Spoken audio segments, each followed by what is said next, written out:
E aí, meus queridos, tudo bem?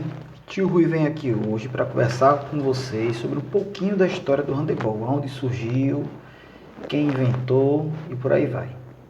Bem, a primeira coisa que a gente tem que dizer é que o handebol tem como principal movimento o arremesso, que é um movimento básico natural que vem com o homem desde os primórdios. Mas enquanto jogo mesmo, o handebol ele pode-se dizer que iniciou com relatos, nós temos do livro de Homero, na Odisseia de Homero, lá na Grécia Antiga, onde tinha uma modalidade chamada urânia. Eles utilizavam bolas, eles tinham que manusear essa bola e acertar alvos que ficavam no campo do adversário. Pois bem, passou-se o tempo, em 1848, o dinamarquês Roger Nielsen ele criou uma modalidade chamada handball. Passou-se o tempo, mais para frente um pouquinho, na República Tcheca apareceu uma modalidade chamada azena. Mais ou menos no mesmo período também, nós tínhamos aqui no Uruguai uma modalidade chamada el balón.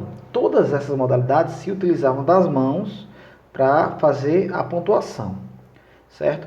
Mais à frente um pouquinho, nós temos em 1890 o alemão Max Heinzer.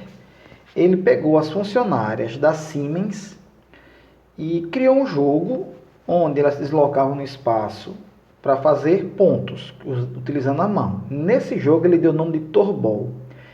Esse jogo foi a principal, como é que eu posso dizer, principal fundamento que o outro alemão, Karl Schlenz, em 1919, possa ter criado o handebol, que na verdade era o handebol de campo, jogado em 11 contra 11, com as regras muito próximas ao que nós temos no handebol hoje, tá? Só que jogada no campo e com 11 atletas. Então nós vamos ver agora um pouquinho de um vídeo, certo? Que mostra como é que era essa modalidade bem antiga. Aqui vocês podem ver um jogo de handebol jogado no campo. Um jogo que era muito bem visto, muito bem quisto pelo pessoal.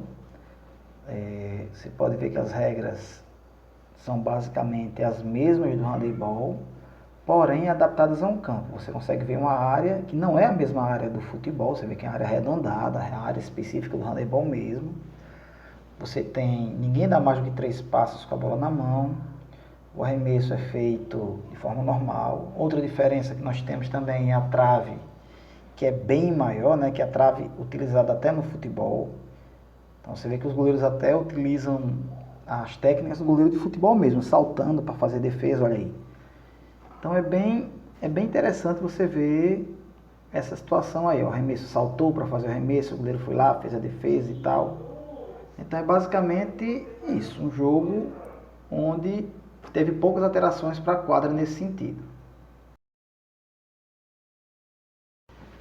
Bem, depois de ver o videozinho como era o handebol, bem interessante, né? Bastante gente no estádio, muita gente torcendo, então tinha uma boa aceitação. Então, em 1920, o diretor da Escola de Educação Física da Alemanha, ele tornou o handebol um jogo oficial. A partir daí, ele tornou-se uma modalidade esportiva, sendo incluído nas Olimpíadas de Berlim, tá, em 1936, na sua primeira versão. Porém, tem um problema. O handebol jogado no campo, ele apresentava 2 grandes dificuldades. A primeira, competir diretamente com o futebol. Não existiam tantos campos assim.